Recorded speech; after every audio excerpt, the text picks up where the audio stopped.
organic, unpredictable, unknown, lovely, beautiful, a sense of fulfillment. This is part of the pleasures of life and not the chores of life.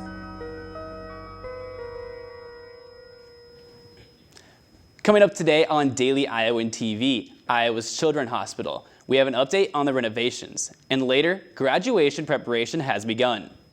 We have updates from spring football along with Daily Iowan TV's final interview with one of Iowa basketball's greats before he begins training for the NBA draft. And rain is on the way this week. Find out more in weather. All that and more is coming your way. You're watching Daily Iowan TV.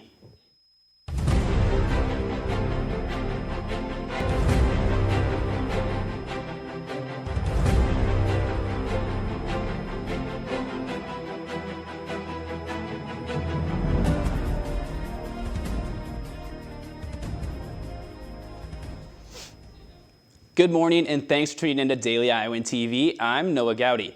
The University of Iowa's Stead Family Children's Hospital is now partially open to the public. Rachel Valentine has more on these updates.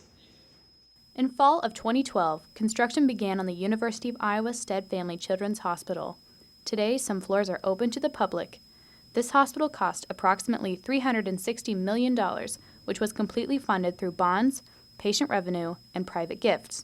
I think that in comparison to the old hospital, one of the biggest changes is how much safer it is in regards to the air quality. Every unit is HEPA filtered, and then us being on the 11th floor with the cancer center and our immunocompromised patients, we have additional air filters. So I think all the families feel a lot safer and they're able to interact with each other. The playroom's always full. Patients can come to clinic or to the inpatient side and feel comfortable that their child's in safe hands. Of the approximate 570,000 square feet, there are many amenities to the families, children, and staff at the hospital, including a meditation room, customizable lights, a healing garden with an open rooftop, and of course, the press box where the kiddos can view Kinnick Stadium and cheer on the Hawkeyes. So my son stayed at the other hospital for over 100 days, and this is his first day at the new Children's Hospital, and it's already so much more uplifting and upbeat. It's bright. It's very nice. I think just having private rooms are so much better. Before we were dealing with chemo and nausea, and the smells of other roommates would get to him and he'd get sick, and just the nurses and the beeps from the IV poles. Here he can get better rest, having his own room, and I think it's a great place. Reporting from the University of Iowa Stead Family Children's Hospital, I'm Rachel Valentine with Daily Iowan TV. Graduation is upon us here at the University of Iowa, and yesterday from 10 a.m. to 4 p.m. the University of Iowa Graduation Fair was held in the Iowa Memorial Union's Iowa Hawk Shop, where students were able to pick up their cap and gown. Along with the information on the day of graduation itself, this will continue today from 10 a.m. to 4 p.m. at the Hawk Shop as students get ready for graduation by purchasing their last-minute necessities for the big day. Follow Daily Iowan TV for more on the UI graduates of 2017. Michael Bernstein was an Iowa alumni who earned a PhD in pharmacy in 1966. He returned to share his story about surviving the Holocaust at Auschwitz. Michael filled up the IMU with his daughter Debbie Bernstein, who is the author of the book The Survivor.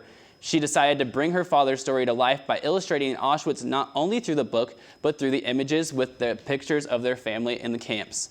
Michael is not only a survivor for his story, but for sharing it after so long to carry his legacy of the Survivors Club and for those who couldn't be here to share their story as well. I was pretty shy. I didn't like to show my tattoo. I didn't speak much English. And, I just didn't want to be made fun of. But we have 11 grandchildren, older survivors. Survivors are dying off, and the administration and the climate right now is good to talk about consideration, empathy, and that is a very good reason for the book. Check out today's copy of the Daily Iowan for more. And I'm joined now by Alexis Tansey. Alexis, we saw a lot of rain yesterday, and we're kind of seeing some clouds today. What are we expecting going in today and the rest of this weekend? Well, this morning might be a little rainy, but the rest of the day shouldn't be too bad. Let's head over to the weather studio to find out the rest of the forecast. Don't forget your umbrellas when you go to class this morning because we are expecting thunderstorms all morning and into the early afternoon. Clouds will settle in for this evening with temperatures of about 43 degrees. Tomorrow morning, we are expecting a high of 37 degrees with cloudy skies. Let's take a look at the 6-day forecast to see if this rain will stick around all week. Friday afternoon, temperatures will reach 49 degrees with clouds. Those clouds will stick around for Saturday with temperatures in the mid to high 50s. There's a 70% chance of rain on Sunday with temperatures remaining in the mid 50s. Monday is expected to be cloudy with temperatures in the mid to high 50s. Tuesday is looking to be the warmest day of our week with temperatures barely reaching the 60s and partly cloudy skies. Wrapping up the forecast, there's a 60% chance of rain Wednesday with highs in the upper 50s. That's all I have here in the weather studio. Noah, back to you. Thanks, Alexis. The Phi Mu Alpha Band surprised UI legend Sandy Boyd on his 90th birthday.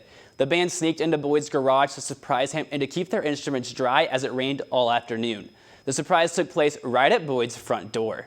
Boyd served as the University of Iowa's 15th president from 1969 to 1981 and interim president in 2002 to 2003. The band played the Iowa fight song, and soon after, the traditional Happy Birthday began, giving the birthday boy a huge smile on his face.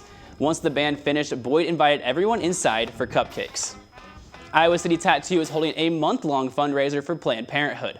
Customers can select between 2 sheets of tattoo designs with proceeds going to Planned Parenthood.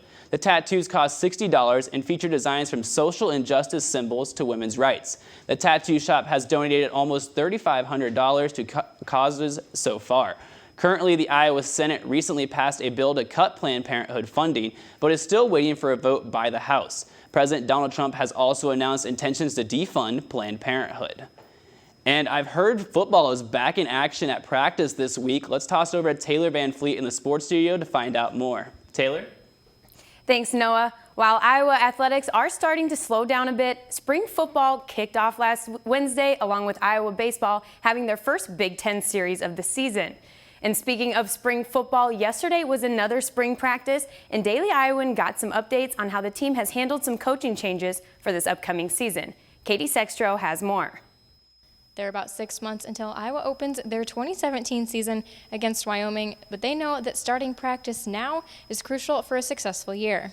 You have to work on technique for this time of period, try to get ready for, their camp for, the season. So I think it's definitely a great period for a lot of work to be done, whether that be in the film room to, knock off a lot of dust, a lot of rust on, how you play, and also to be able to, knock off the rust on your footwork and your hands. Everybody's trying to develop themselves individually. We're trying to develop as a team, but this is where guys make their step and guys really get their foot down for fall camp. Every position, every person's got something different to get better at, and that's what the spring's for. Is just getting better. Letting the whole offense, the whole defense, the whole team just gel together, come together as a team, and start playing Iowa football. And even with several coaching staff changes, it doesn't seem to be fazing the players. I think right now, obviously, in the new offense coordinator, our offense has changed a little bit. We're just trying to get some chemistry going and learn the offense as well as we can, and just improve every day on just the little things, and it'll come together. Yeah, there's not much changing. We're still playing Iowa football. It's still going to be ground and pound, tough physical football, so not much has changed. Stay with Daily Iowan TV for more football updates leading up to the spring game later in April. Reporting from the practice facility, this is Katie Sextro, Daily Iowan TV Sports. The Hawks will travel to Des Moines next Friday for their first open practice to the public in Des Moines at Valley Stadium before hosting the spring game on the 21st. Now moving on to men's basketball. Iowa star Peter Jok is going to be greatly missed in Iowa City next season, but he will still be representing his team tonight at the annual State Farm College Three-Point Championship at Grand Canyon University in Phoenix, Arizona. He is also about to begin NBA draft training. Daily Iowan's very own Mary Kate Harrian and Katie Sextro sat down with Jok to get the scoop on his career at Iowa and what the next steps are for his future. Hey guys, this is Mary Kate Harrian and Katie Sextro for Daily Iowan TV, and we are here with former Iowa basketball player Peter Jok. So thank you for being here. We know you're very busy right now. What do you think your most memorable moment of being at Iowa has been, if you could choose one? Oh man, a game or just any moment? Any moment. Oh man, I think going to Bahamas. No, going to my freshman year we went went overseas. I think that was my favorite. We got really close. I got really close to some of the guys, Anthony Clemens, Gabe, OK Uka, Aaron White, and so that trip, got us closer. But then also, we did some fun stuff out there. So I missed that part. So. And then, obviously, Combine is coming up, I think in May, right? So obviously, you kind of talked about it before, but making the decision to come back, obviously, for your final year, what did that kind of do for you in order to be ready now to finally take that step to take it to the next level professionally? Right. Last year, I wanted to take it. I wanted to test the water, so I can see the process and what you have to go through, and then you see how everything works, so I can be ready for this year. I knew I was going to come back. I was always going to come back because my mom wanted me to get my degree. So, going through the process last year, I learned a lot. Teams told me what I need to work on, which when I came back, I had a chance to work on that, and then put me in a great position this year to go through the process again. Now I know what's going to happen, and I know the whole thing. So I feel like I'm going to be prepared for it, and just got to keep working hard. So. Awesome. All right. Well, thank you so much for sitting down with us. Good luck for everything in the future. You're going to do great things, and Iowa will definitely miss you. You can watch Mary Kate and Katie's full interview with Peter Jok up on Daily Iowan's YouTube page. Also, make sure to tune into Daily Iowan tomorrow for update on Jok's results in the three-point championship. In baseball, it all comes down to teamwork, and whether on the field, in the dugout, or at bat, there's one specific Hawkeye making the impact this team needs. Liv Corbett has more. With baseball in full swing, the Hawkeyes focus on their key players, one of them being Canada native Austin Guzzo, who, as a DH, proves the importance of being a team player.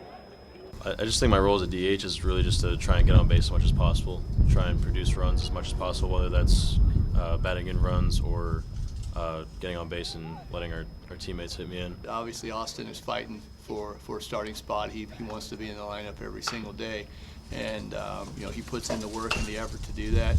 Guzzo proves that hard work does pay off after seeing a starting spot behind the plate against Grandview on Tuesday. Taking advantage of that spot, Guzzo finished 2 for 2 with a solo home run in the fourth, making that his second of the season. As for catching, Guzzo stays confident in his ability to keep improving.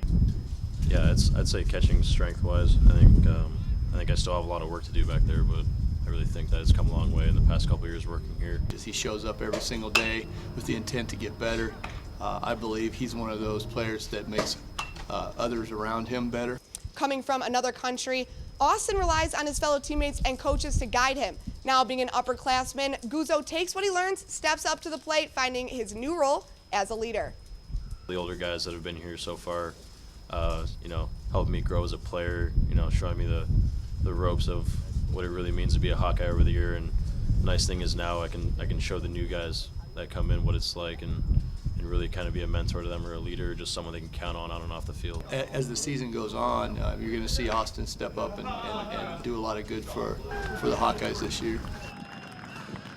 You can catch Guzzo and the rest of the Hawkeyes as they take on University of Nevada, Las Vegas this weekend here at Dwayne Bakes Field. Reporting for Iowa Baseball, this has been Olivia Corbett with Daily Iowan TV Sports.